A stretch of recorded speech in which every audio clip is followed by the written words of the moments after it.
Hi, I'm Vanessa from speakenglishwithvanessa.com. Are you ready for your presentation? Let's get started. It can be scary to give a presentation in your native language.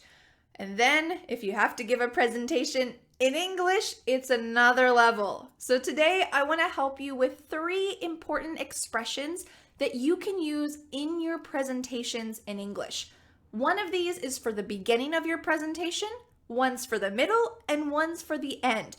I hope that you'll be able to use these in a variety of situations, and that as you listen to presentations in English, especially professional business presentations, I hope that you'll be able to recognize these and hear them used over and over again. Let's start with the first one. At the beginning of your presentation, I recommend thanking the people who are watching, the people who took time to come to see you. So you can say, to get started, I want to thank you for taking the time to come today.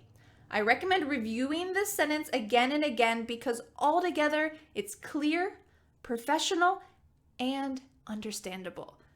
To get started, I want to thank you for taking the time to come here today. To get started. To get started. Could we say just thanks for coming? Yes, of course, you can say this simple expression, no problem. But if you want to take it to the next level, we often use to get started at the beginning of presentations. To get started, I want to thank you for taking the time to come here today, especially if you have people at the meeting who had to come from another office, maybe another country. This is really valuable, and it's just starting your presentation on a good note. Let's talk about the second expression. The second expression is for the meat of your presentation. We often use this word meat, M-E-A-T, like the food, to talk about the most important parts. So at the beginning, you're gonna wanna introduce your topic. You could say, today I'm gonna talk about marketing, but there are other more important ways to say this. You could say, I'd like to share 3 points about marketing today. I'd like to share with you 3 points about, I'd like to share. This is presenting it in a professional way, and instead of saying, I'm gonna talk about, you're including your audience with the word share. I'd like to share with you 3 points about our networking plan. I'd like to share. Great, it's a good way to introduce these topics. You can even use this at the beginning of each point. I'd like to share with you the second point.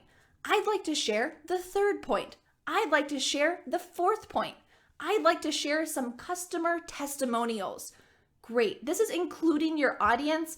Oftentimes presentations or meetings can be either a bit boring or maybe difficult to follow. So this is helping them to stay engaged. The final expression is at the end of your presentation. Usually at the end, you want to talk about all of the points quickly together. So what's a good expression that we could use? You could say, in conclusion, we need to do this for our marketing plan. You could say in conclusion, but a great word that you can use is to recap. To recap, I proposed that we first do this, then we do this, then we do this to improve our company's marketing plan. To recap. To recap. Ooh, it's beautiful. This just means to go over again the 3 points that I talked about.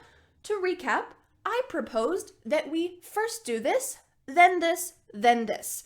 You're simply giving in one sentence everything that you talked about. To recap. So I recommend using this at the end just as a quick conclusion in case anyone missed a point, and it shows that you're reviewing what you talked about so that at the end of the meeting, you can have an easy discussion, you can talk about those points with the other people, or they can just review their notes and go back and talk to their departments. To recap. And now it's your turn to use these presentation expressions. Imagine that you're giving a presentation. Try to make a couple sentences using these expressions in the comments below. It's a good chance to use them, to review them, and also to read each other's sentences to gain more knowledge about these expressions. Thanks so much for learning with me, and good luck with your presentations. Bye! The next step is to download my free ebook, 5 Steps to Becoming a Confident English Speaker. I want to help you master English and speak fluently. Feel free to subscribe so that you don't miss new English lessons. Thanks so much for learning with me. Bye!